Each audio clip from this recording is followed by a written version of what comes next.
Gold, trusted gold buyers. మీరు తాకట్టు పెట్టిన బంగారాన్ని విడిపించి ఈ రోజు ఉన్న మార్కెట్ ధరకు కొనబడను.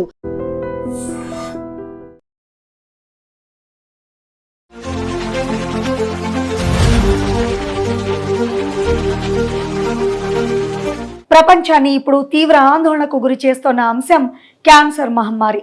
రోజు రోజుకు విస్తరిస్తోన్న ఈ ప్రాణాంతక వ్యాధిపై ప్రపంచ ఆరోగ్య సంస్థ విడుదల చేసిన తాజా నివేదిక యావత్ ప్రపంచాన్ని ఉలిక్కిపడేలా చేస్తోంది. అసలు గ్లోబల్ లెవెల్లో క్యాన్సర్ తీవ్రత ఏ స్థాయిలో ఉంది?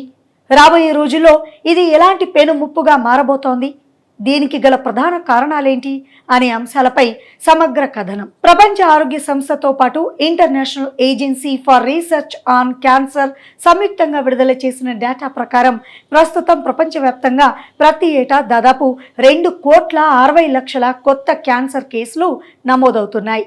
అంతేకాదు ప్రతి సంవత్సరం దాదాపు 1 కోటి మంది ఈ మహమ్మారి కారణంగా ప్రాణాలు కోల్పోతున్నారు. అంటే లెక్కేసి చూస్తే ప్రపంచంలో ప్రతిరోజు సుమారు 26,000 మందికి పైగా క్యాన్సర్ బారిన పడి తనువు చాలిస్తున్నారు. ఇవి సాధారణ గణాంకాలు మాత్రమే కావు. ప్రతి ఇంట ఎక్కడో ఒక చోట వినిపిస్తోన్న తీవ్రమైన ప్రమాద హెచ్చరికలు. ఇంకా కలవరపెట్టే విషయం ఏమిటంటే రాబోయే రోజుల్లో ఈ ముప్పు మరింత భయానకంగా మారనుంది. మనం ఇప్పటి నుంచే పక్కా నివారణ చర్యలు చేపట్టకపోతే 2050 నాటికి కొత్త కేసుల సంఖ్య ఏకంగా 70% పెరిగే అవకాశం ఉందని నిపుణులు హెచ్చరిస్తున్నారు. అంటే అప్పటికి ఏటా దాదాపు 3.5 కోట్ల మంది క్యాన్సర్ బారిన పడే ప్రమాదం పొంచి ఉంది. ఈ నివేదిక కేవలం కేసుల సంఖ్యను మాత్రమే కాదు, సమాజంలో ఉన్న తీవ్రమైన వైద్య అసమానతలను కూడా ఎత్తి చూపింది. సంపన్న దేశాల్లో రొమ్ము క్యాన్సర్ బారిన పడిన మహిళల ప్రాణాలను కాపాడే రేటు 87% ఉంటే పేద మధ్యతరగతి దేశాల్లో అది కేవలం 42% మాత్రమే పరిమితమవుతోంది. సరైన సమయంలో నాణ్యమైన చికిత్స అందకపోవడమే దీనికి ప్రధాన కారణం. దీనికి తోడు క్యాన్సర్ చికిత్స ఖర్చులు భరించలేక ప్రపంచవ్యాప్తంగా దాదాపు 45% కుటుంబాలు తీవ్ర ఆర్థిక సంక్షోభంలోకి, అప్పుల ఊబిలోకి నెట్టబడుతున్నాయి. అయితే ఈ చీకట్లోనూ ఒక ఆశాకిరణం లాంటి నిజాన్ని WHO వెల్లడించింది.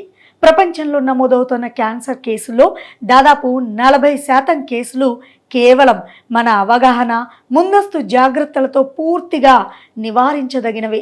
అంటే మనం మన జీవన శైలిని కాస్త మార్చుకుంటే దాదాపు సగం కేసులను అడ్డుకోవచ్చు. మరి ఈ క్యాన్సర్కు దారితీస్తోన్న ప్రధాన కారణాలేంటి? మన రోజువారీ అలవాట్లలో చోటు చేసుకుంటున్న ప్రమాదకర మార్పులే దీనికి ముఖ్య కారణం. పొగాకు, ధూమపానం, గుట్కా అలవాట్లతో పాటు ఆల్కహాల్ సేవనం క్యాన్సర్ కారకాలుగా మారుతున్నాయి. మరోవైపు ఆహారంలో పండ్లు, కూరగాయలు తగ్గించేసి జంక్ ఫుడ్, ప్రాసెస్డ్ ఫుడ్, అధిక చక్కెరలు ఉన్నటువంటి ఆహారాలకు అలవాటు పడడం వల్ల ఊబకాయం పెరిగి క్యాన్సర్ ముప్పు తీవ్రమవుతోంది. శారీరక శ్రమ లేకపోవడం, రోజు రోజుకు పెరిగిపోతున్న వాయు కాలుష్యం, నిరంతర మానసిక ఒత్తిడి కూడా క్యాన్సర్ కణాల పెరుగుదలకు ఆజ్యం పోస్తున్నాయి. అంతేకాకుండా HPV, హెపటైటిస్ వంటి వైరస్ ఇన్ఫెక్షన్లు కూడా కారణమవుతున్నాయి. చివరిగా వైద్య నిపుణులు ఇస్తోన్న పిలుపు ఒక్కటే: క్యాన్సర్ ముదిరిన తర్వాత చికిత్స కోసం పరుగులు తీయడం కంటే రాకుండా చూసుకోవడమే అత్యుత్తమ మార్గం. ముఖ్యంగా మహిళలు రొమ్ము, గర్భాశయ క్యాన్సర్ల కోసం క్రమం తప్పకుండా ముందస్తు స్క్రీనింగ్ పరీక్షలు చేయించుకోవాలి. అలాగే పురుషులు కూడా ప్రోస్టేట్ క్యాన్సర్ పరీక్షలు చేయించుకోవడం అవసరం. HPV, హెపటైటిస్ B వ్యాక్సిన్లను సకాలంలో తీసుకోవడం ద్వారా కూడా ఎన్నో ప్రాణాలను కాపాడుకోవచ్చు. సరైన వ్యాయామం, సమతౌల్యమైన పోషకాహారం, చెడు అలవాట్లకు దూరం, ఇవే క్యాన్సర్ను నిలువరించే అసలైన ఆయుధాలు.